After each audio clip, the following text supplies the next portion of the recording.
तेरे जैसा यार कहाँ, कहाँ ऐसा याराना, याद करेगी दुनिया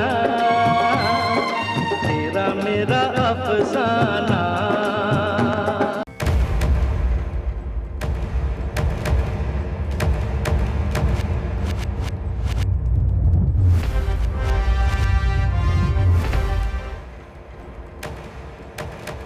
नमस्कार, बहुत बहुत स्वागत आप सभी का द डिबेट में। मैं ब्रजेश मिश्रा हूं। उपचुनाव के नतीजे उत्तर प्रदेश में आ गए हैं। भारतीय जनता पार्टी को कैराना और नूरपुर दोनों जगहों पर हार का सामना करना पड़ा है।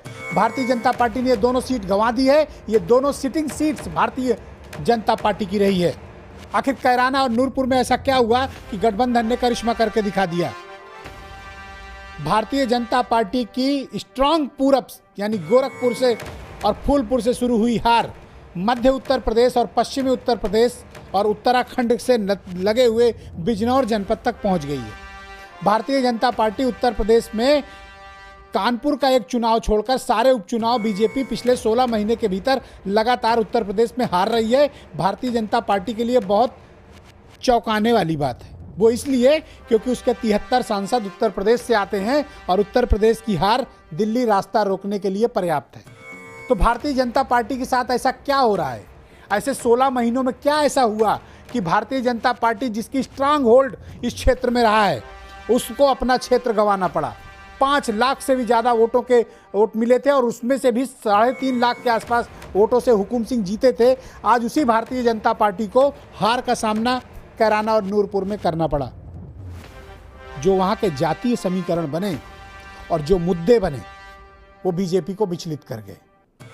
कैराना में जिन्ना नहीं गन्ना का मुद्दा चला, गन्ना किसानों के बकाये का मुद्दा चला।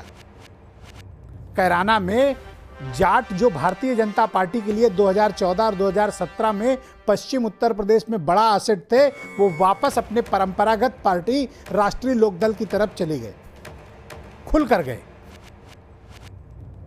जाटा वोट भी, दलित वोटों की नाराजगी भी भारतीय जनता पार्टी को भारी पड़ रही है।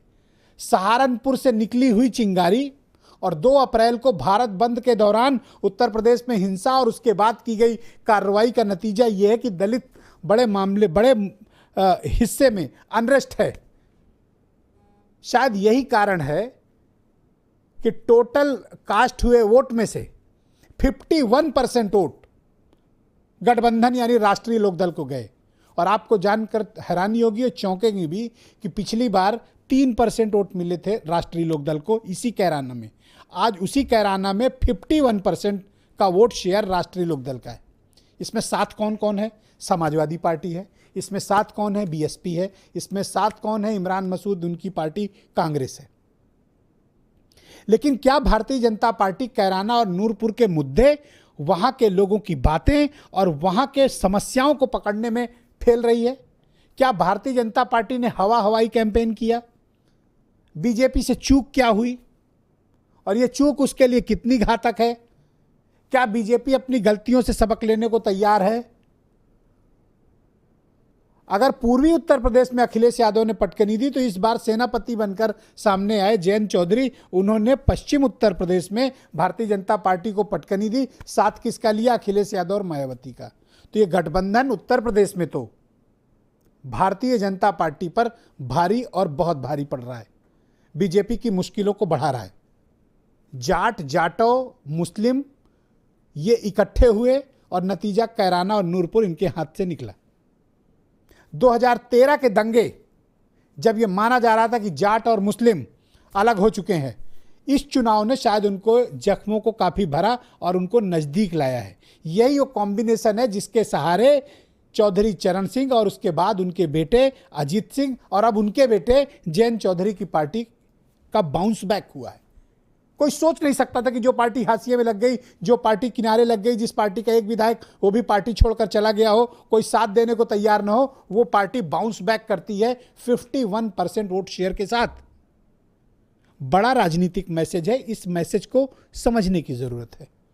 तो क्या कुछ आज बयान आए हैं, पहले हम आपको वो सुनवाते हैं, उसके बाद फिर एक बड़ी डिबेट को आज हम आगे बढ़ाएंगे।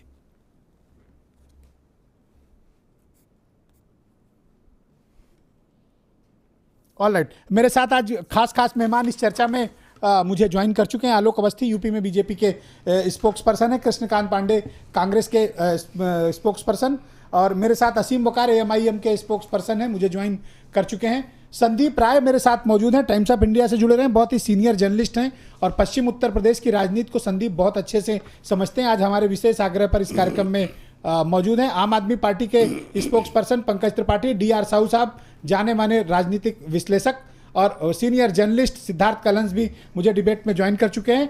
थोड़ी देर में आरिफ महमूद और मेरे साथ सतीश महाना कैबिनेट मंत्री हैं यूपी सरकार के, वो भी जुड़ेंगे। बहुत बहुत स्वागत, बहुत धन्यवाद आप सभी का। ऐसा क्या हो गया आलोक अवस्थी जी कि भारतीय जनता पार्टी को लगातार एक के बाद एक हार का सामना करना पड़ रहा है, और पूर्वी उत्तर प्रदेश से आपकी हार का जो सिलसिला शुरू हुआ है अब वो कैराना और नूरपुर तक पहुंच चुका है? ब्रजेश जी, इस चुनाव में फतवा जीत गया और विकास हार गया। आपने देखा होगा इस बार की राजनीति में कैराना में पहली बार फतवा कहाँ से आ गया इसमें? देवबंद का फतवा हुआ है, इस पर कई लोगों ने डिबेट भी करी है, और कैराना में आपको मालूम है करीब 6 लाख के आसपास मुस्लिम मतदाता है, और बाकी आप 1-2 वर्गों को और जोड़ लेंगे तो 8 लाख वोटर जो कि नेगेटिव है बीजेपी का, वो वहाँ पर मतदाता है। कैराना हम आज खुलकर बता तो दिया कि कौन जाति बीजेपी के खिलाफ है। कैराना जो है, कैराना में जो चुनाव हुआ है हम कभी आज तक नहीं जीते, पिछले 2014 के अलावा हम हमेशा चुनाव हारे हैं, और ऐसा नहीं है कि हम इनको हरा नहीं पाते हैं या हरा नहीं सकते, लेकिन जब आप एक नकारात्मक राजनीति करेंगे, आप बराबर झूठ बोलेंगे और आप फिर फतवा जारी कराकर उसकी आड़ में खेलेंगे, तो उसमें जो है मैं अप्रिशिएट करता हूं आपको कि आप हार स्वीकारते, जो जीते हैं उनको बधाई देते, ना कि आप जातियों को कोस रहे हैं कि फला जाति ने मुझे वोट नहीं दिया, इस जाति ने वोट नहीं दिया, उस जाति ने वोट नहीं दिया। मैंने किसी थोड़ा तो बड़ा हृदय दिखाइए ना, हार स्वीकार करिए, आप हार रहे हैं। ब्रजेश जी, मैंने किसी जाति पे कोई आरोप नहीं लगाया है, मैंने नकारात्मकता और सकारात्मकता की लड़ाई में जो नकारात्मक शक्तियां थी उनको मैंने बताया है। वहाँ पर झूठा प्रचार किया गया, किसानों का गन्ना बकाया है, किसानों का भुगतान नहीं हुआ है। पिछली बार पे आप देख लेंगे तो 400 करोड़ का कैराना में जो गन्ने का भुगतान हुआ था 28 मई तक हमने 968 करोड़ रुपए का भुगतान किया है। ऐसा नहीं है कि हमने बहुत किया है, नहीं, नकारात्मक। देखिए, झूठ अगर आप 100 बार 10 बार 200 बार बोलेंगे तो कहीं ना कहीं वो जाकर के सामने आता है। और रही बात यहाँ पे 2014 का इलेक्शन रहा हो चाहे 2017 का इलेक्शन रहा हो, ये सारी पार्टियां अलग अलग चुनाव लड़ रही थी। आज भारतीय जनता पार्टी इतनी बड़ी ताकत बन गई कि सारे ये इकट्ठे हो गए हैं, क्योंकि अब इनके पास विकल्प नहीं बचा है, क्योंकि इनकी अस्तित्व का सवाल उठ गया है, तो अब ये सारे इकट्ठे होकर लड़ रहे हैं। लेकिन इनका कोई कॉमन मिनिमम प्रोग्राम नहीं है, कौन इस गठबंधन का नेता होगा ये तय नहीं है। मानने में क्या बुराई है कि भारतीय जनता पार्टी किन्हीं अपने नीतिगत कारणों से हार रही है, वरना आपकी तो एक वक्त लहर थी, सामने टिक नहीं पाते थे ये लोग। नहीं ब्रजेश जी, चूंकि अब तो प्रॉब्लम है ना, एक्सेप्ट करने नहीं करोगे ये प्रॉब्लम बढ़ती जाएगी। डॉक्टर ने बीमारी डायग्नोज कर दिया आपको। ब्रजेश जी, आपके सामने खुली किताब है। पहले कांग्रेस अलग लड़ती थी, लोकदल अलग लड़ता था, BSP अलग लड़ती थी और RLD अलग लड़ती थी। आज गठबंधन करके एक कैंडिडेट अगर वो लड़ा रहे हैं और 1-to-1 फाइट पार्टी से संबंध रखे हैं, आपने भी तो किया है ना। ब्रजेश जी, 1-to-1 फाइट को जब कर रहे हैं सारे लोग इकट्ठे होकर के, और जहां पर का भौगोलिक समीकरण जो वहां पे मतदाताओं का समीकरण है वो बीजेपी को सूट नहीं करता था। अगर ये अलग अलग लड़ेंगे, हमारा सामना नहीं कर सकते, हम फिर से जीतेंगे। मैं संदीप राय के पास चलता हूं, उनके पास न्यूट्रल ओपिनियन है और मेरठ से मुझे ज्वाइन कर चुके हैं। इनके से कैराना और नूरपुर के बारे में बात करते हैं। Sandeep ji, thank you so much, आपने डिबेट को ज्वाइन किया, अपना कीमती वक्त निकाला। मैं आपसे समझना चाहता हूं कि अखिलेश यादव और जयंत चौधरी की जोड़ी ने ऐसा क्या कमाल किया कि भारतीय जनता पार्टी के विजय रथ को इन लोगों ने कैराना और नूरपुर में रोक लिया। ऐसा क्या करिश्मा इन लोगों ने वहां पर किया और ऐसे क्या इक्वेशंस बने कि बीजेपी को हार का सामना दोनों सीटों पर करना पड़ा? देखिए, एक शेर है, जमहूरियत वो तर्ज हुकूमत है जहां आदमी गिना जाता है, तोला नहीं जाता। तो ये है नंबर का गेम सारा। अगर आप 2014 के इलेक्शन देखें तो वहां 42% एवरेज यूपी में बीजेपी को मिले, लेकिन 58% नहीं मिले। उसी तरीके से अगर नेशनल एवरेज था 31% पूरे कंट्री में बीजेपी को जी।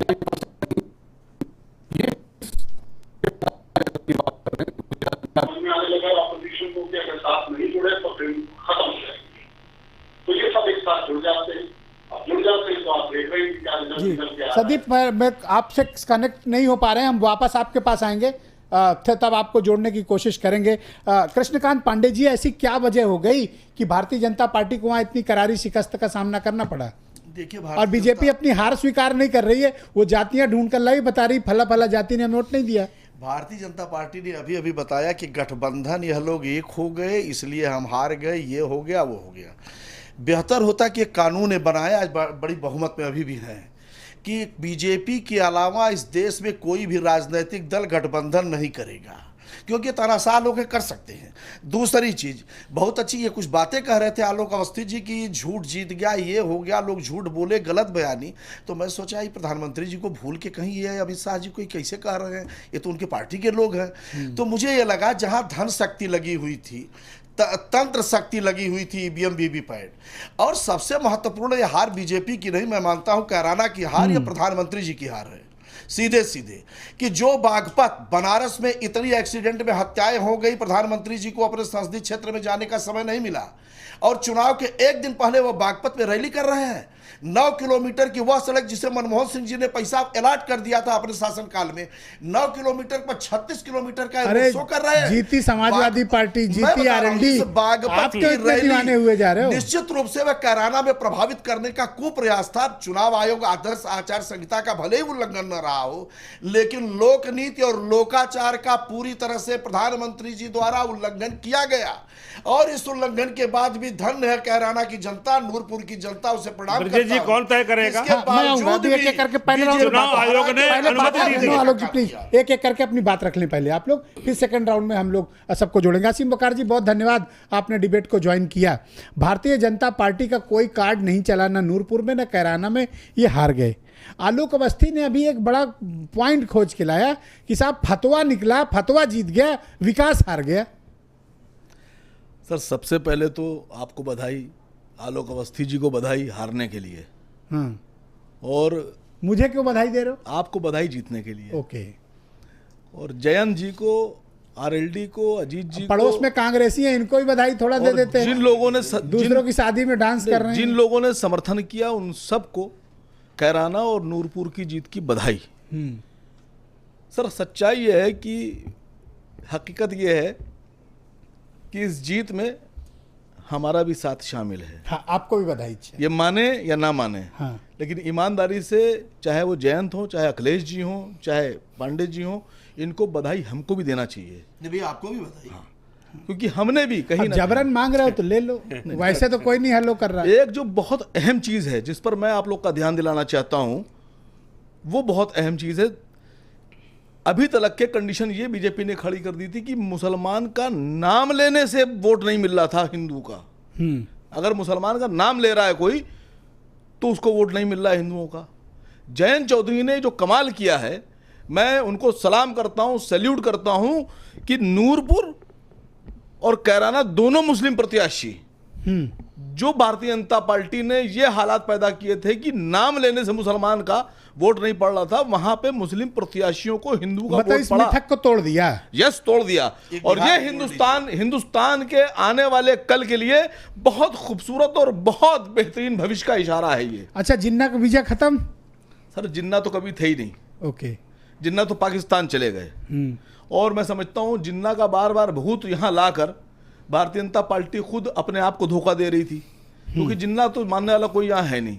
मैं तो समझता हूं कि आज तक इतिहास में चले आइए या आज भी देख लीजिए, जिन्ना का नाम लिवाल तो कोई मुसलमान नहीं है, कोई हिंदू नहीं है। जिन्ना ने अपना मुल्क अलग बना लिया। जिन्ना से हमसे क्या मतलब? अगर हमको जाना होता, हमारे पुरखों को जाना होता तो जिन्ना के साथ गए होते। हमने तो उनको नकार दिया। हमने तो अबुल कलाम आजाद के और गांधी के हिंदुस्तान की। संदीप राय जी, क्या करिश्मा हुआ कि 3% वोट वाले 51% वोट पा गए, कैराना नूरपुर जीत लिया? इन लोगों ने क्या तो करिश्मा करके दिखाया? नहीं, जैसा मैंने पहले कहा है कि मुद्दे थे, मुद्दे अभी भी हैं। गन्ना एक बहुत बड़ा मुद्दा था, और ये मुद्दा जो है इतना बड़ा बन जाता है हर बार जब भी इलेक्शन आते हैं। और बहुत सारे इश्यूज हैं, वो धीरे धीरे करके वो भी साथ में जुड़े। फिर मुस्लिम समुदाय का इस तरह से आ जाना एक साथ, वो भी एक इशू है। क्योंकि अभी तक पहली बार आप देखिए 2014 में पहली बार एक मुस्लिम एमपी बीजेपी से यूपी से जा रहा है लोकसभा में इलेक्ट होके। जो अभी तक नहीं हुआ। तो ये सब चीजें जो थी वो सारे मिलके जो है, और फिर एक गठबंधन जो मैंने पहले भी कहा, गठबंधन जो साथ में जुड़ा, सारे लोग एक साथ आ गए, उससे परसेंटेज उनकी बढ़ी है। ये तो जाट उस और वजह से जाटों वो- किधर गए? और परसेंटेज बहुत ज्यादा नहीं है जी। जाट और जाटों का क्या रहा, उनका पॉलिटिकल हेलो? कॉम्बिनेशन क्या था? देखिए, जाटव और जाट का मैं साफ साफ मुझे जो दिखाई दिया है, जाट भी थोड़ा सा स्प्लिट हुए हैं। जाट भी जो है थोड़ा, जो किसान, एक बार एक टाइम था जब मुसलमान हो या जाट हो, वो सब एक किसान पहले थे। उसके बाद ये खाई क्रिएट हुई, वो आपस में बट गए। बट अब जो है वो दोबारा से दिखाई दिए हैं कि वो एक किसान के रूप में एक साथ जुड़ के आए हैं। हो सकता है कि आधे अभी भी बीजेपी की तरफ हों, आधे इस तरफ आ गए हों। और जयंत चौधरी, आरएलडी जो है, एक प्रॉब्लम ये आई है कि अभी तक कोई भी बीजेपी में एक ऐसा लीडर क्रिएट नहीं कर पाई जो अपने आप को जाट नेता भी स्थापित कर पाए।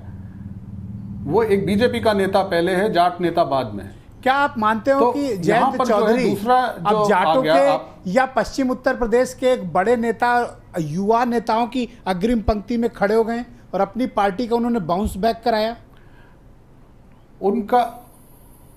उनका एक ओहदा तो बड़ा है, नो डाउट, क्योंकि जिस तरीके से अग्रेसिवली उन्होंने कैंपेनिंग करी है, गन्ना और जिन्ना का मुद्दा वो लेकर आए हैं, तो उससे डेफिनेटली जो पहले वो एक छाया के अंडर में थे अपने पिता के, वो अब उस छाया से निकल के एक अपने आप को एक लीडर बना पाए हैं। और आप देखिए कि पूरे गठबंधन के अंदर कोई बड़ा लीडर नहीं आया था, सिर्फ जयंत चौधरी ने ही सिंगल हैंडेडली पूरा कैंपेन देखा जाए तो एक तरह से संभाला है। तो डेफिनेटली उनकी एक पोजीशन, क्या ये राष्ट्रीय लोकदल का पुनर्जन्म है? उनसे जुड़े हैं आज की डेट। क्या राष्ट्रीय लोकदल का ये पुनर्जन्म है?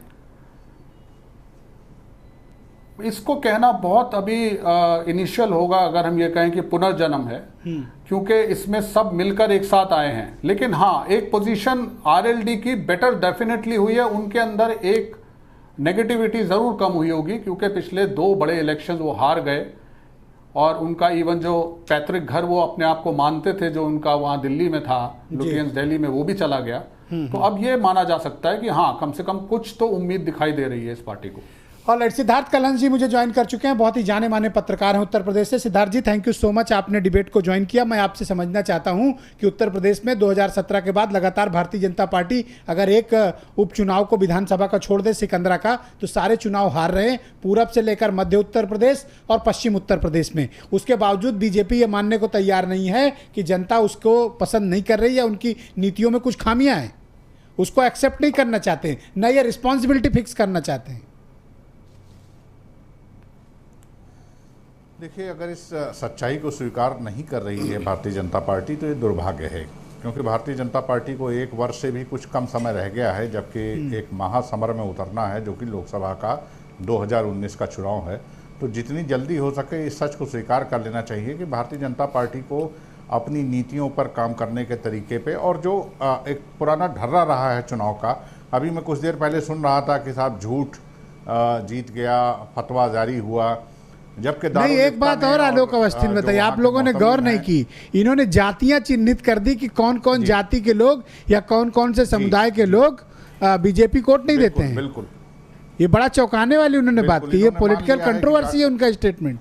जाटो वोट नहीं नहीं, मैंने किसी जाति का नाम नहीं लिया। नहीं लिया मैंने आपने। मुस्लिम मतदाताओं के बारे में कहा था कि उस 6 लाख से आसपास वहां पे वोट है, और 17 लाख में। नहीं, ऐसा क्यों कहते हो कि मुस्लिम आपको वोट नहीं देता? भाई, अगर वोट नहीं देता तो हुकुम सिंह कैसे जीत गए? चलिए ब्रजेश जी, जी, आज इनकी सारी बात मान ली जाती है हाँ। कि वहाँ बहुत सारे मुस्लिम मतदाता थे और इसलिए हार गए। आखिर नूरपुर में क्या हुआ, जहां आप इतने भारी बहुमत से जीते थे जिसका कोई हिसाब किताब नहीं है, और यहाँ पे सारे दलों के वोट मिलाकर भी आपके वोट 2014 में ज़्यादा साबित होते थे। तो आखिर फिर इस हार को इस तरीके से अगर नकारने की कोशिश करेंगे तो इससे फिर 2019 में ही परेशानी होगी।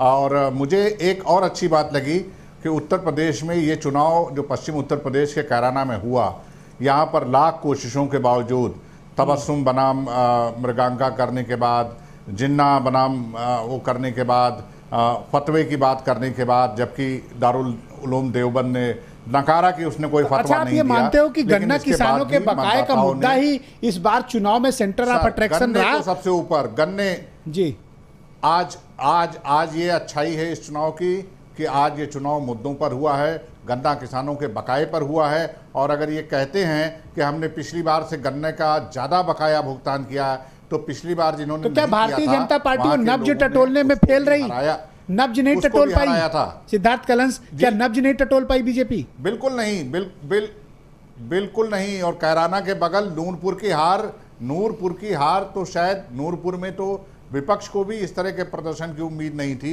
नूरपुर की हार से कम सबक लेना चाहिए। कैराना के लिए तो कई तर्क आप गढ़ लेंगे कि वहाँ ये हमारे खिलाफ हो गए, वो खिलाफ हो गए, ऐसा झूठ बोल दिया, मैं आपको बताता हूँ कि जब बीजेपी लहर भी नहीं थी तो भी नूरपुर लोकेंद्र चौहान जीत लेते थे। बिजनौर से आने वाले बीजेपी के अकेले एमएलए हुआ करते हैं। आज उनकी सरकार है, उत्तर प्रदेश में भी, केंद्र में भी लहर है, उसके बावजूद सिंपैथी भी मिली, फिर भी सीट हार गए। लोकप्रिय व्यक्ति थे लोकेंद्र, एक लोकप्रिय व्यक्ति थे और लोकेंद्र की सहानुभूति की भी लहर थी, लेकिन इसके बावजूद वहां भी हार जाना, तो इसका मतलब कहीं ना कहीं कुछ गड़बड़ है। ये संगठन की कमी है या सरकार की नाकामी है? अजीत सिंह, संगठन की कमी या सरकार की नाकामी? रिस्पॉन्सिबिलिटी बीजेपी में फिक्स क्यों नहीं हो रही है? मुझे लगता है कि इसमें सरकार की नाकामी, नीतियों की असफलता, इसका एक बड़ा भाई पंकज त्रिपाठी आम आदमी पार्टी के स्पोक्स पर्सन है, मेरे साथ हैं पंकज त्रिपाठी। त्रिपाठी जी, आज तो बहुत खुश होंगे, 2 रोटी ज्यादा खाएंगे आज तो आप? नहीं, बिल्कुल। लब जिहाद, फतवा और दंगा और जिन्ना जैसा मुद्दा लाने वाले अगर पराजित होते हैं तो निश्चित यह देश के लिए खुशहाली का विषय है। मैं एक बात भाजपा के प्रवक्ता को याद दिलाऊंगा कि आप एक तरफ तो ये कहते हैं सबके साथ सबका विकास, हाँ, और कह रहे हैं मुसलमान वोट नहीं देता, और बाद में आप कहते हैं फतवे ने आपको हरा दिया। हाँ। अरे आपको जनाब फतवे ने ही नहीं, मंदिर के घंटे ने भी हराया है। आप हिंदुस्तानियों को हमेशा बांट कर देखते हैं, पहले तो हिंदू और गैर हिंदू में बांटते हैं, और फिर आपकी पार्टी ये कहती है हमने दलित को राष्ट्रपति बनाया। आपके प्रधानमंत्री जो आपकी पार्टी से आते हैं, देश के प्रधानमंत्री हैं, वो कहते हैं मैं पिछड़े वर्ग से हूं, और फिर आप कहते हैं हिंदुओं में कोई जाति नहीं है। आप जातीय समीकरण साधने के लिए उत्तर प्रदेश में एक मुख्यमंत्री के बाद 2 उप मुख्यमंत्री लगाते हैं। क्या बात आप करते हैं? वो कौन सा कुकर्म है जो आप बाकी छोड़ते हैं? आपने मशीनों के माध्यम से तंत्र का दुरुपयोग किया, अन्यथा इससे बहुत बड़ी हार आपको आपके नेता माफी मांगते घूम रहे हैं पंकज जी। एक एक करके सबका रिप्लाई। हाँ, कोई बात नहीं, आप गुस्सा ना हो। इसलिए जो है, बिल्कुल, मैं जब भी गलती करूंगा माफी मांगूंगा, लेकिन आप आजादी के नायकों को गाली देते हैं, आप नेहरू जी को गाली देते हैं, आप इस देश में योगदान करके जो दुनिया छोड़कर जा चुके हैं महापुरुष, उनको एक दूसरे से लड़ाने की बात करते हैं। आप कहां माफी मांगने जाएंगे? बताइए, आपके लिए कौन सा माफीनामा बना हुआ जिससे आप माफी मांगेंगे? जनता आपको माफ नहीं करेगी। DR साहू साहब मुझे ज्वाइन कर चुके हैं, बहुत जाने माने समाजशास्त्री और राजनीतिक विश्लेषक है। साहू जी बहुत शुक्रिया, इधर कैराना पर हुई 3-4 डिबेट में आप मेरे साथ इस कार्यक्रम का हिस्सा रहे। आज जब परिणाम आया तो भारतीय जनता पार्टी को बड़ी करारी शिकस्त का सामना करना पड़ा। आपको क्या लगता है कि कारण क्या रहा वहां पर हार का? क्या पोलराइजेशन था? क्या जातिवाद था? क्या गन्ना किसानों के बकाये का मुद्दा था? क्या बिजली के किसानों के लिए बढ़ी हुई कीमतें थी? क्या महंगाई का मुद्दा था? क्या पेट्रोल डीजल का मुद्दा था? क्या नोटबंदी मुद्दा था? क्या GST मुद्दा था? देखिए ब्रजेश जी, आपको मैं बार बार कहता हूं कि उत्तर प्रदेश और भारत की जो राजनीतिक परिदृश्य है उसमें जाति और सामाजिक कैटेगरी, सोशल कैटेगरी काफ़ी हावी रहा है और आने वाले समय भी हावी रहेगा। और इसी को लेके 2014 की चुनाव में आपने देखा होगा भारतीय जनता पार्टी मोदी जी की करिश्माई नेतृत्व को देखते हुए और ये सोशल कैटेगरीज की आशाएं किरण बढ़ के वो लोग एक साथ आ गए और उनको इतने बहुमत से जिताए। लेकिन आज इसी तरीके से आपने देखा होगा कि जो अरिथमेटिक्स के रूप में आपने हर अलग अलग राजनीतिक दल जो विपक्ष में है वो लोग साथ इकट्ठा हो गए और वो परसेंटेज बढ़ गया। तो अरिथमेटिक तो आ गया है, लेकिन केमिस्ट्री की बात अब एक संकट की बात है, एक चुनौती की बात है कि इन सभी राजनीतिक दलों में ये जो केमिस्ट्री है, इस तरह की जो एक संभावना है, उस संभावनाओं को कैसे सस्टेन कर पाएंगे। तो मेरा ये मानना है कि चुनौतियां बीजेपी के सामने हैं, उन चुनौतियों को बीजेपी सबक लेने को तैयार क्यों नहीं है? चुनौती बहुत है, चुनौती महंगाई है, चुनौती किसान है, किसान चुनौती बढ़ी हुई कीमतें हैं बिजली की। अब वो कार्ड नहीं चलने वाला जो 14 में आप चला चुके हैं, वो कार्ड नहीं चलने वाला जो 17 में आप चला चुके हैं, उसकी डेट एक्सपायर्ड हो चुकी है। कुछ नए मुद्दे लाने पड़ेंगे साहू जी। नए मुद्दे तो लेने पड़ेंगे, लेकिन अब तो है कि उनके सामने जो राजनीतिक दलों की एक एकता है और उसकी एकता के आधार पे जो एक संभावनाएं बन रही है, उस संभावनाएं सबसे बड़ी चुनौती हो रही है। और आने वाले समय में तारिक सिद्दीकी साहब मुझे ज्वाइन कर चुके हैं और सुरेंद्र नाथ त्रिवेदी राष्ट्रीय लोकदल के प्रवक्ता और समाजवादी पार्टी के लीडर हैं। तारिक सिद्दीकी साहब, थैंक यू, आपने डिबेट को ज्वाइन किया। आपके आने के ठीक पहले आलोक अवस्थी आपके पड़ोस में ही हैं, ये इन्होंने एक बयान दिया। इन्होंने बयान दिया कि विकास फतवे से हार गया, इनके खिलाफ देवबंद से फतवा हुआ, इसलिए हम हार गए और मुसलमानों ने हमें वोट नहीं दिया। एक तो बात कर रहे थे कि सबका साथ सबका विकास, अब ये आ गए ढर्रे पे कि साहब मुसलमान इन्हें वोट देता नहीं और फतवे ने इनको हरा दिया है। और दूसरी तरफ बात आ रही है जो जयंत चौधरी कह रहे हैं कि वहाँ जिन्ना नहीं चले, गन्ना की मुद्दा चला। बीजेपी ने बहुत कोशिश की लेकिन हम लोग भटके नहीं, फोकस्ड रहे और गन्ना किसानों के मुद्दे पर और बाकी मुद्दों पर हम वहाँ अडिग रहे। नतीजा ये हुआ कि जीते। तो बीजेपी का ये स्टैंड पर आपकी प्रतिक्रिया क्या है? देखिए, बात में तो अवस्थी जी से सहमत हूँ कि विकास फतवे से हार गया, क्योंकि इनका विकास वो है जो अखिलेश यादव जी के हैं, जिसको हम शायद छुटपुट की भी कैटेगरी में ना रखें। 302 किलोमीटर बनाने के बाद हम रथ नहीं चलाते, यहाँ 10 किलोमीटर की सड़क पर रथ चलेगी। अगर यही विकास है तो कुछ भी चीज़ लाइए, फतवा लाइए, जिन्ना लाइए, कुछ भी लाइए, हार जाएगा। ये जो मैंडेट है ये 100% आपकी उत्तर प्रदेश की सरकार और केंद्र की सरकार की नाकामियों का मैंडेट है। इसको आप जिस कैटेगरी में ला करके खड़ा कर दीजिए। आप जितने मुद्दे आप गिना रहे थे, एक एक करके हर चीज़ के अपना एक टाइम पीरियड है। नोटबंदी का असर आना था, जीएसटी का असर आना था, और जब कोई सरकार चुन करके लाता है तो वो बहुत टाइम देता है वो वोटर कि अब शायद ये सही हो जाए, अब शायद ये सही हो जाए। मुझे लगता है कि अब वो कलाई उतर रह गई है, पूरी कलाई हर तरीके से उतर गई है। ना उनको प्रदेश की सरकार से उम्मीद रह गई, ना देश की सरकार से भी उम्मीद नहीं रह गई है। इसका मैंडेट है। मुझे तो, मैं आपको बताऊं, जब सुबह भी मैं आपके साथ बैठा था, मेरा कैलकुलेशन जो फीडबैक था इलेक्शन से पहले वो 100% ये था कि किसी भी हालत में भाजपा को 25% से ऊपर वोट मिलता हुआ नहीं दिख रहा था। ये 75%, मैं आज भी कहूँगा 46% वोट कैसे ले आए?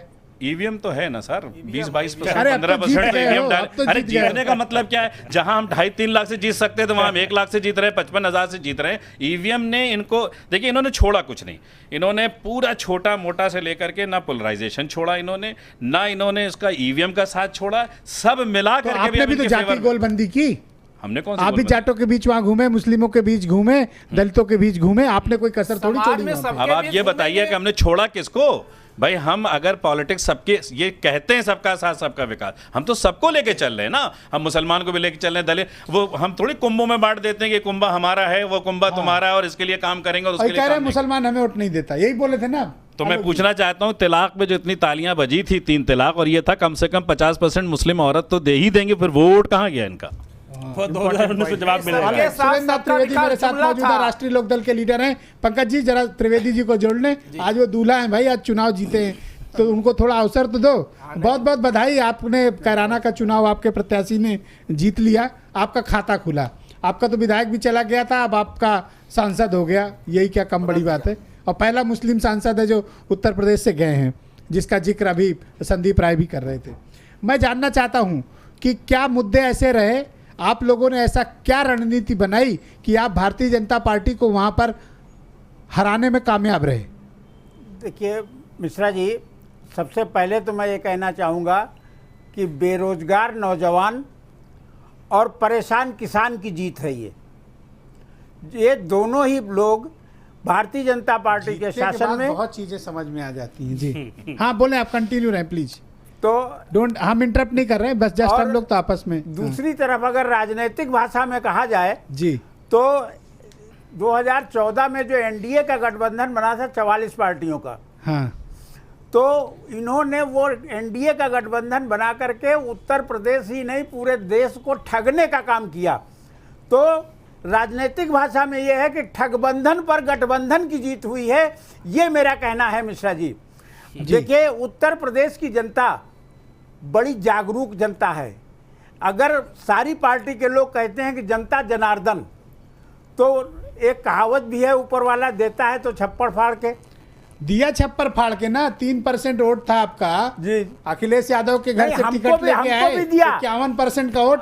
और कितना? छप्पर नहीं, ये तो दीवार तोड़ के भी मिल गया। हमको जो दिया मैं ऊपर उसका नीचे सम्मान चारों तरफ करूंगा, से मिल जनता गया का आपको। सम्मान करूंगा, लेकिन जो इनको दिया था छप्पर फाड़ के 2014 में, इन्होंने जनता के साथ धोखा किया, ठगने का काम किया। और इन्होंने तो सबसे बड़ी चीज। अच्छा एक बात बताओ, अब आपने तो चुनाव जीत लिया जी, नूरपुर में भी आपका सपोर्ट रहा, इन्होंने चुनाव जीत लिया सपा ने। अब क्या गठबंधन का भविष्य क्या है?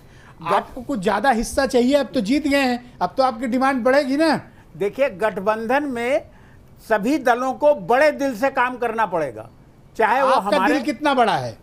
हमारा 2-3 सीटों पर काम चल जाएगा आपका? ये बात हमारे राष्ट्रीय अध्यक्ष, समाजवादी पार्टी के राष्ट्रीय अध्यक्ष, कांग्रेस के राष्ट्रीय अध्यक्ष और अन्य पार्टियों के अध्यक्ष, सारे लोग बैठ करके तय करेंगे। भाई मैं तो मानता हूं कि अखिलेश यादव ने कृपा पूर्वक आपको कैराना का टिकट दिया, कृपा पूर्वक। आपका 3% वोट शेयर था सिद्धार्थ कलन जी, इनको आज 51% का वोट मिला। Thank you to Akhilesh Yadav, thank you to Mayawati, thank you to Congress. मैंने अब सबको दोबारा धन्यवाद दिया। 2019 में तो कैराना में आपका नहीं बनता ना, अब तो छोड़ देंगे ना कैराना हम। नहीं, मैंने सबको धन्यवाद किया है और हमारे राष्ट्रीय अध्यक्ष और सभी पार्टियों के अध्यक्ष मिल करके बैठ करके तय करेंगे कि कौन कहां कितनी सीटों पर चुनाव लड़ेगा। गठबंधन सजीव रूप लेगा, निश्चित रूप से लेगा, जो 3 चुनावों में दिखा चुका है और आगे भी दिखाएगा 2019 में। पर लोग कह रहे हैं, विपक्षी पार्टी आपकी कह रही है कि आप किराए की बाराती और लेके आए थे, अब उधार का सिंदूर टाइप है कुछ। अगर ये कहा जाए तो कितनी सुहागिनों का सिंदूर लेकर के 2014 में ये सत्ता में आए थे, तो ये उधार के सिंदूर तो इनके पास हैं। अब इसको हम और के इससे अधिक क्या कहें। ऑलराइट, एक छोटा से ब्रेक के लिए रुकेंगे, ब्रेक के फौरन बाद लौटेंगे तो समझने की कोशिश करेंगे कि जातीय समीकरण क्या थे। मैं बार बार इसलिए फोकस कर रहा हूं कि उत्तर प्रदेश में आप कितना भी बात कर लें, कितनी भी डेवलपमेंट की बात कर लें, लेकिन end of the day UP की पॉलिटिक्स जातियों पर आकर रुकती है। मुसलमान किसके साथ गए, जाट किसके साथ गए, जाटो किसके साथ गए, ओबीसी किसके साथ गए, फॉरवर्ड कास्ट जो वहाँ पर है त्यागी और बनिया, ये किसके साथ गए, कौन किसके साथ यूनाइट हुआ और किसका किधर शेयर गया। इशूज़ के साथ जातियाँ गई या जातियों के साथ जातियाँ गई। कैराना में ये याराना कैसे बीजेपी के लिए नया तराना छेड़ गया। एक छोटा सा ब्रेक, फौरन लौटेंगे।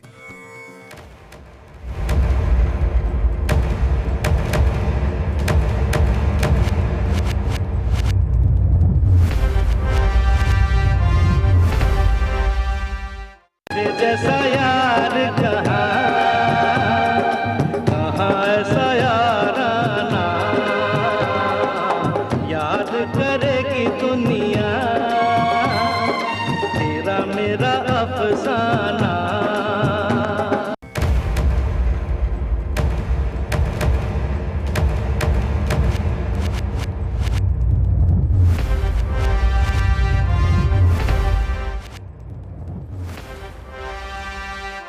भारतीय जनता पार्टी लगातार तीसरे लोकसभा सीट पर हार के बाद क्या सबक लेने को तैयार है। गोरखपुर सीट मुख्यमंत्री की गंवाई गई, फूलपुर की सीट डिप्टी चीफ मिनिस्टर की गंवाई गई। हुकुम सिंह भारतीय जनता पार्टी के बहुत कद्दावर नेता और नेता प्रतिपक्ष रहे हैं, बहुत ही सीनियर लीडर रहे हैं, जिनके निधन के बाद कैराना की सीट रिक्त हुई। ये 3 सीटें back to back Bharatiya Janata party हार रही है। कारण क्या है? क्या बीजेपी इनसे सबक ले रही है?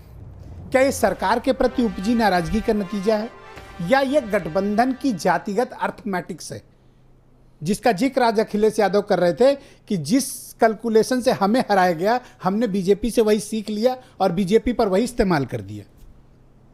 जातिगत जुगलबंदी है, लेकिन ये जातिगत जुगलबंदी 14 और 17 में क्यों नहीं हुई? अभी क्या कारण है कि ये जातियां इकट्ठा हो रही हैं? क्या सरकार की नीतियां या सरकार के कार्यक्रम के प्रति कोई नाराजगी है? क्या सरकार के ऊपर से लेकर नीचे तक चीज़ों में डिलीवरी में कोई प्रॉब्लम है? कानून व्यवस्था का क्या कोई इशू है? क्या सरकार की कल्याणकारी योजनाओं का जनता तक न पहुंचना कोई इशू है? क्या संगठन के मामले में कोई लापरवाही हो रही है? क्योंकि 2 मंत्री अपना क्षेत्र हार गए इसी कैराना में और दोनों कैबिनेट में हैं, तो जाहिर सी बात है कि सवाल खड़े करता है कि क्या बीजेपी जाति जुगलबंदी से हारी है या बीजेपी की सरकार या संगठन में तालमेल का अभाव से हारी है? क्योंकि बीजेपी के 200 से ज़्यादा नेता अकेले कैराना में पिछले 1 महीने से कैंप किए हुए थे। ऐसे में कोई जातिगत इक्वेशन ऐसा बचा नहीं था या जाति का नेता बचा नहीं था जिसको बीजेपी ने इस्तेमाल नहीं किया हो। मैं आलोक अवस्थी से पूछता हूँ, बड़ा सपाट सवाल है, आपने कोई सबक लिया अपनी हार से? ब्रजेश जी, हार से जरूर सबक लिया जाता है और उस पर रणनीति उसके हिसाब से बनाई जाती है। हम भी अपनी समीक्षा करेंगे, लेकिन मैं आपको एक बात बताना चाहता हूँ, क्योंकि हमारा वोट परसेंटेज कम नहीं हुआ है। हम 40% पे वहाँ पे खड़े हैं। इसके पहले हम इतना वोट नहीं पाए थे, कम पाए थे। हम नूरपुर में भी हमारा वोट बढ़ा है, पिछले चुनाव से हमारा वोट बढ़ा है। अब ये जस्टिफाई करने का वक्त नहीं है। 52% वोट था, अब 46। लोकतंत्र में जीत और हार होती है, ये मसला नहीं रखता कि आप 46 पाए 47 पाए। एंड ऑफ द डे हार हार होती है। वोट परसेंट घटा है। अरे भाई त्रिपाठी जी, अरे भाई, ये वही बात हुई 3 मिनट 13 में। हाँ बोले ब्रजेश जी, देखिए मैंने पहले भी स्पष्ट किया था कि वहाँ पर झूठ चला है, वहाँ पे फतवा चला है, ये बात सही है।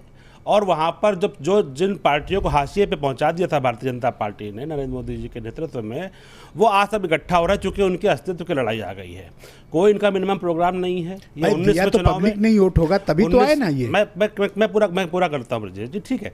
पब्लिक ने उनको वोट दिया, पब्लिक के वोट का सम्मान है और हम अपनी भी समीक्षा करेंगे। ऐसा नहीं है कि हम अपनी समीक्षा नहीं करेंगे, लेकिन संगठन पूरी तरह से वहाँ पर लगा रहा। संगठन हमारे सरकार के सारे मंत्री वहाँ पर लगे रहे, मुख्यमंत्री जी ने स्वयं वहाँ पर जो है कई सभाएं करी हैं। तो संगठन और सरकार में से किसी में भी कहीं भी कोई कमी नहीं रही है। चुनाव में भरपूर प्रयास हमने जो है प्रयास भी किया और प्रचार भी किया है। लेकिन जहां पर अब आप गठबंधन कर ले और उस तरीके से आप अभी आप 2019 में जाएंगे, योगी मोदी जी के सामने आपका कौन लीडर लड़ने वाला है अभी ये तय नहीं है। क्या अखिलेश यादव जी राहुल गांधी जी के नाम पर सहमति दे रहे हैं या मायावती जी के नाम पर सहमति दे रहे हैं? और बल्कि उन्होंने तो मुलायम सिंह यादव बल्कि मुलायम सिंह यादव जी का उन्होंने अभी प्रस्ताव रखा था। तो अभी इसमें इतना भीतरघात है, ठीक है, क्योंकि उपचुनाव अच्छा, आप रिस्पांसिबिलिटी हार के फिक्स करेंगे किसी की या नहीं? ब्रजेश जी, हम किसी की फिक्स होगी कि नहीं होगी? ब्रजेश जी, या आप मुसलमानों पर आरोप डाल दोगे, फतवे पर आरोप डाल के निकल लोगे, आगे फिर चुनाव झेलना है ना। अभी रिस्पांसिबिलिटी फिक्स कर दोगे, बीमारी डायग्नोस हो गई है, इलाज करा लो। ब्रजेश जी, संगठन और सरकार ने भरपूर काम किया है। किसी भी हमारे कार्यकर्ता ने, हमारे नेता ने कोई काम में कमी रखी होती तो जरूर उसकी रिस्पांसिबिलिटी फिक्स होती है। हम उन समीकरणों की जरूर अब चिंता करेंगे जो समीकरण अब डेवलप हो रहे हैं। ऑलराइट, संदीप राय जी मुझे मेरठ से ज्वाइन किए हुए हैं, बहुत सीनियर जर्नलिस्ट हैं। संदीप राय जी, क्या जातीय समीकरण के चलते भारतीय जनता पार्टी की हार हुई या वाकई में गन्ना किसानों का मुद्दा, महंगाई का मुद्दा, बिजली की बढ़ी कीमत, जीएसटी, जिन्ना, ये सब मुद्दा भारी पड़ गया भारतीय जनता पार्टी को? एक्चुअली मैं चाह रहा था ये सवाल मुझसे पूछा जाए। मुझे 2004 याद आ गया, अभी आपकी सारी डिबेट में सुन रहा हूँ, जिसमें इंडिया शाइनिंग का एक बहुत बड़ा नारा चला था और उसमें ये दिखाया गया कि सब कुछ बहुत बढ़िया चल रहा है। और मुझे ये कहते हुए खेद है कि आज की जो बीजेपी है वो भी उसी चीज़ में चल रही है कि सब कुछ बहुत अच्छा है, लेकिन कहीं ना कहीं कनेक्ट जो है वो ग्रास रूट लेवल पे कहीं ना कहीं गड़बड़ है। अब आप जीएसटी को उठा के देख लीजिए, जीएसटी को इस तरह से प्रोजेक्ट किया जाता है जैसे बहुत बड़ा रेवोल्यूशन हुआ, लेकिन क्या ज़मीन पे जो छोटी छोटी फैक्ट्रियों में लोग काम कर रहे हैं या जो फैक्ट्री चला रहे हैं, क्या वो संतुष्ट हैं जीएसटी से? ये चाहिए बीजेपी को कि वहाँ ग्राउंड लेवल पे जाके ये देखे। गन्ने की बात होती है, गन्ना मैं मानता हूँ कि प्राइस डाउन चली गई, इस बार बम्पर क्रॉप आया, प्राइस डाउन चली गई, मिल्स जो हैं वो पैसा नहीं दे पा रही, लेकिन उसका कहीं ना कहीं पहले से इंतज़ाम होना चाहिए।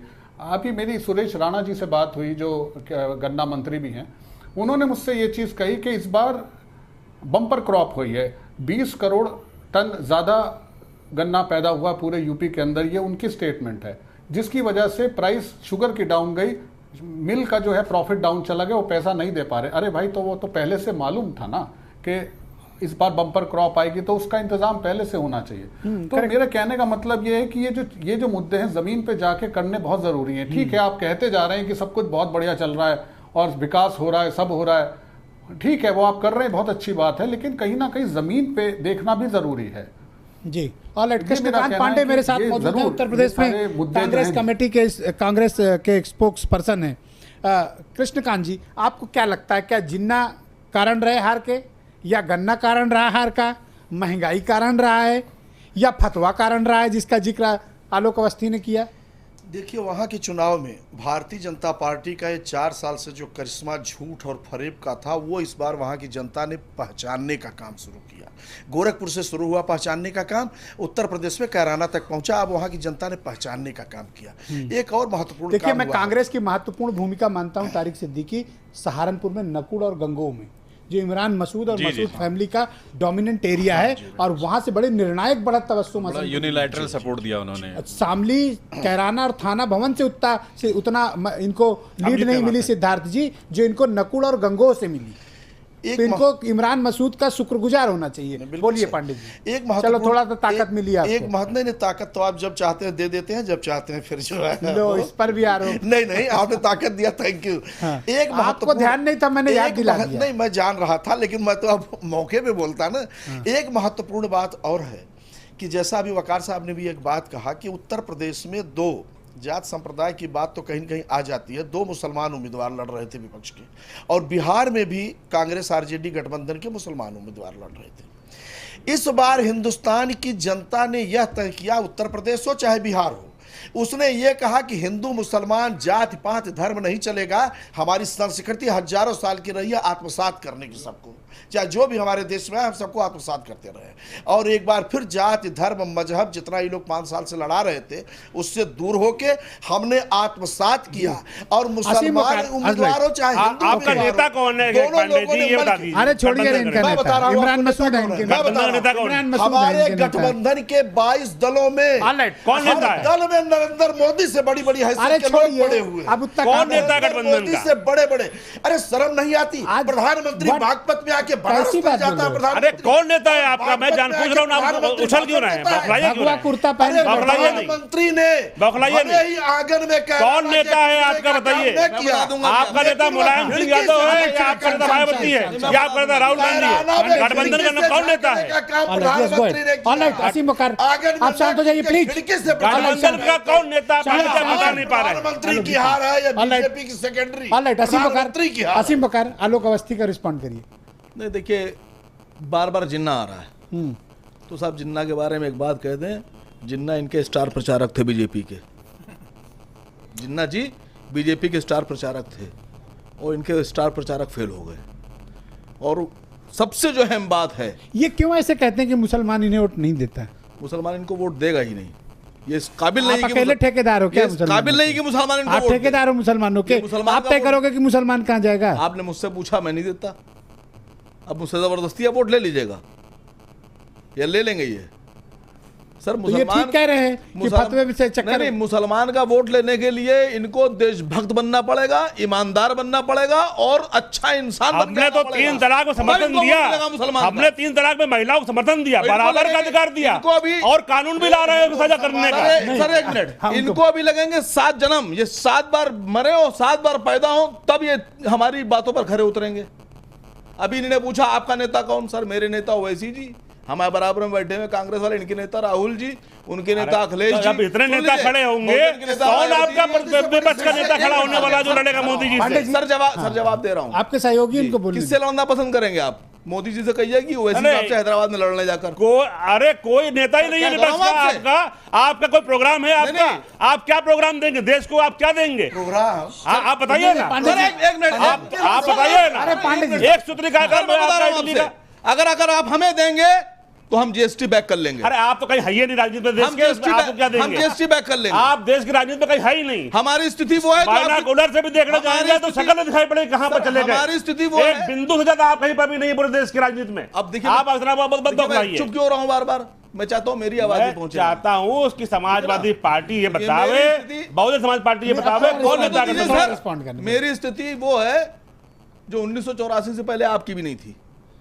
आप जीरो थे, हमारे पास एक है। जानकारी नहीं है, हमारे पास एक है कि हम जीरो। हमारे पास एक है। नहीं, वकार साहब पढ़े लिखे हैं। हमारे पास एक है। कह रहे हम थे ही नहीं।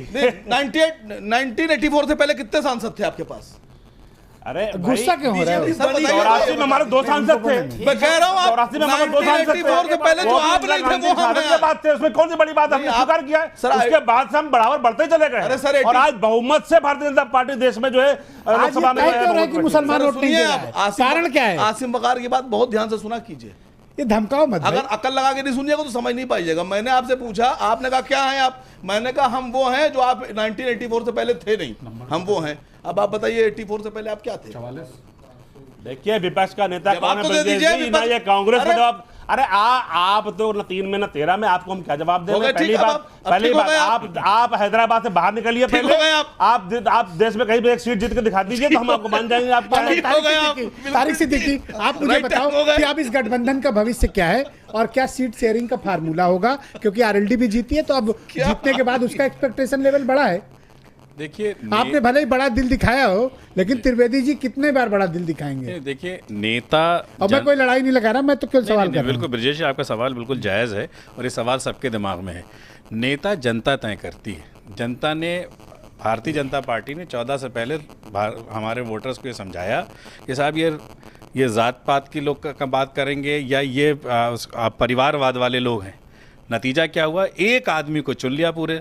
आज उस आदमी के चुनने से अगर देश तरक्की कर गया होता तो हम ये यकीन कर गया है। हम ये यकीन कर हम ये यकीन। अवस्थी जी, मैं आप बोल रहे थे तो आप बोल रहे थे, अवस्थी जी बिल्कुल time sir request. Modi ji ने ये दिखाया लोगों को कि जो लंबे लंबे एक्सप्रेसवे बनाते हैं वो सब बेवकूफ हैं। 9 किलोमीटर का एक्सप्रेसवे बनाइए और वहां बोर्ड लगा दीजिए। पंकज त्रिपाठी, मैं आलोक जी की एक बात से सहमत हूं कि इनके 200 विधायक, मंत्री और मुख्यमंत्री और परोक्ष रूप से प्रधानमंत्री जी ने चुनाव में बहुत प्रयास किया। काश कि इनकी सरकारें प्रयास करती। अरे अखिलेश यादव तो प्रचार करने नहीं गए, फिर भी जनता ने जिता दिया। ब्रजेश जी, हाँ, अब ये नेता का जो सवाल पूछ रहे हैं कि कौन नेता है, अभी तो हमारा कोई नेता नहीं गया तो आप हारे हैं। आपके सारे नेता पहुंचे हैं। एक सेकेंड। इसका कारण ये है, हम भी इससे दुखी हैं कि काश कि इनकी पूर्ण बहुमत की सरकारें अच्छे से काम करती। जिन्ना का मुद्दा इनको उठाना ही नहीं पड़ता। बीजेपी कह रहे हैं कि मुसलमानों ने आपको जिता दिया, तो क्या मुसलमान इस देश की आबादी में नहीं है? तो बोला ना, आलोक जी से पूछो, मेरे से क्यों लड़ रहे हो? क्यों नहीं वोट देंगे? आलोक जी से पूछो, ये बैठे हैं। मिश्रा जी, मैं 1 मिनट लूंगा। हाँ बोले। आदरणीय अवस्थी जी अभी ये कह रहे थे कि मैंने 3 तलाक पे जोर दिया और 3 तलाक का हम अध्यादेश भी ला रहे हैं। मैं अवस्थी जी से अनुरोध करना चाहता हूँ कि समस्त जनपदों में पारिवारिक न्यायालयों में हिंदुओं के कितने मुकदमे चल रहे हैं परिवार संबंधी, अगर उनकी तरफ भी सोच लें तो ज्यादा बेहतर होगा। दूसरे के घरों में झांकना छोड़ दें। सिद्धार्थ कलहंस जी, क्या अब अखिलेश यादव ने ये और मायावती और इन जयंत चौधरी, इन सब लोगों ने मिलकर भारतीय जनता पार्टी के बारे में ये भ्रम तोड़ दिया कि इनको हराया नहीं जा सकता? अगर अच्छा जातीय समीकरण हो, अच्छे मुद्दों का चयन हो और ठीक से फोकस्ड होकर चुनाव लड़ा जाए बिना डिरेल हुए, तो भारतीय जनता पार्टी को आसानी से हराया जा सकता है। कंपोज्ड इलेक्शन जिसको हम बोलते हैं, चाहे गोरखपुर हो, फूलपुर हो, कैराना, नूरपुर। बनारस भी खतरे में है। ब्रजेश जी बार बार झूठ, फतवा, समीकरण और तमाम सारी बातें हम सुनते आ रहे हैं अभी काफ़ी देर से बहस में इनसे। आखिर ये बताइए कि इस देश की जनता ने पंचायत से लेके नगरपालिका से लेके विधानसभा से लेके संसद तक सब कुछ तो दे दिया इनको। अब अगर इनकी डिलीवरी, इनकी नीतियाँ, इनके कर्म अगर जनता को लाभ न पहुंचा पाए, जनता निराश हो जाए और आखिरकार निराश होकर जनता कोई दूसरा कर ढूंढे, तो डीआर साहू साहब, बीजेपी की इस हार के पीछे का आप क्या कारण मानते हो? बीजेपी की हार के पीछे कारण यही है कि मोदी जी जो एक एक्सपेक्टेशंस या उम्मीदें बढ़ा के 2014 में आए थे और उनकी जो पूरी जो एक सपना था, उसको जब देखा जाए तो 17 और 18 तक वो सारे धरातल में कुछ दिखा नहीं। और मुद्दा चल रहा है कि बीजेपी के नेताओं का अहंकार और एक मंत्रियों का अहंकार और जनता से उनका कनेक्ट न होना, ये भी एक मुद्दा है। आज जयंत चौधरी ने जो इंटरव्यूज दिए उसमें ये बात बड़ी प्रमुखता से उठाई कि बीजेपी के नेताओं को घमंड बहुत है। ये है क्या ऐसा कुछ? जयंत जी का आप देखेंगे, आज मैं भी मैसेज देखा था उसका, उनकी बात देख रहा था, बहुत ही अच्छे पॉजिटिव तरीके से उन्होंने अपनी बात को रखा और वो भाईचारा की बात किया, और उसमें उन्होंने जो एक इलेक्शन को जो एक प्रॉपरली मैनेज करके उन्होंने दिखा दिया, साबित कर दिया कि उत्तर प्रदेश में, पश्चिमी उत्तर प्रदेश में इस तरह की राजनीति को, इस तरह की जो चुनाव को अच्छे से हैंडल कर सकते हैं, और एक अपने पार्टी को एक पुनर्जीवित करने की प्रयास किया। तो ये एक जयंत चौधरी की पर्सनालिटी के लिए बहुत बड़ी बात है। बहुत बहुत शुक्रिया, आप सभी का बहुत बहुत आभार। मेरे पास वक्त का अभाव है, डिबेट यहीं पे रोकनी पड़ रही है। बहुत बहुत धन्यवाद, और आप सबका भी बहुत बहुत आभार और अभिनंदन इस कार्यक्रम को देखने के लिए। अब भारतीय जनता पार्टी के लिए सबक भी है, भारतीय जनता पार्टी के लिए चुनौती है, क्योंकि पूर्वी उत्तर प्रदेश से उसकी हार का जो सिलसिला शुरू हुआ है वो मध्य उत्तर प्रदेश में इलाहाबाद से होते हुए पश्चिम उत्तर प्रदेश, कैराना और उत्तराखंड के बॉर्डर डिस्ट्रिक्ट बिजनौर तक पहुंच गया है। विचार बीजेपी को करना है व्हाट्स रॉन्ग। बहुत बहुत धन्यवाद, शुक्रिया, थैंक यू।